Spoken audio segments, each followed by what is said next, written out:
সানাই এই বাদ্যযন্ত্রের সুরে আনন্দ উচ্ছলতার ভাগ যতই থাকুক না কেন, এর প্রধানতম আবেশ যেন এর কারুণ্যে। সানাইয়ের সুরে যেন মনে একরাশ বেদনা জেগে ওঠে।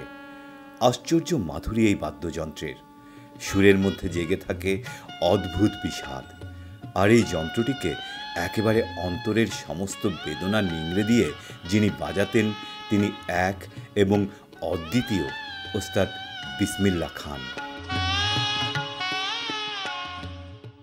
ধ্রুপদী সঙ্গীতের ধারায় একটা সময় পর্যন্ত যে বাদ্যযন্ত্রটির বিশেষ কোনো মান ছিল না, সেই বাদ্যযন্ত্রটিকে বিশ্ব দরবারে জাতে তুলে দিলেন এই কিংবদন্তি। শুধু জাতে তোলাই নয়, সামগ্রিকভাবে সানাই বাদনকে এমন এক উত্তুঙ্গ উচ্চতায় তুলে দেন যে আজও সেই শিখর অধরাই থেকেছে অন্যদের কাছে। ওস্তাদ বিসমিল্লাহ খানকে অবশ্য শুধুই সানাইয়ের এক অনন্য সাধারণ শিল্পী বললে কম বলা হয়। আসলে সানাই যন্ত্রটি নতুন করে যেন জন্মই হয়েছে তার হাতে। 21 মার্চ এই কিংবদন্তির জন্মদিন। 1916 সালের এই দিনে ভারতের বিহার রাজ্যের ডুমরাওতে বাবা পয়গম্বর খান ও মা মিঠানের দ্বিতীয় সন্তান হিসেবে জন্ম হয় তার। শোনা যায়, বিসমিল্লাহ খানের জন্মের সময় তার পিতামহ নবজাতককে দেখে বিসমিল্লাহ বলায় তার নাম হয়ে যায় বিসমিল্লাহ খান।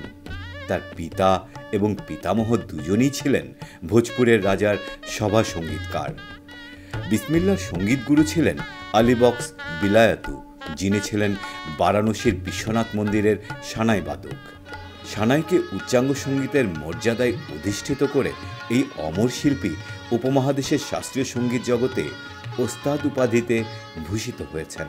1937 সালে কলকাতায় অল ইন্ডিয়া মিউজিক কনফারেন্সে সানাই বাজিয়ে এই বাদ্যযন্ত্রটিকে উপমহাদেশীয় শাস্ত্রীয় সঙ্গীতের মূল মঞ্চে নিয়ে এসেছিলেন ওস্তাদ বিসমিল্লাহ খান।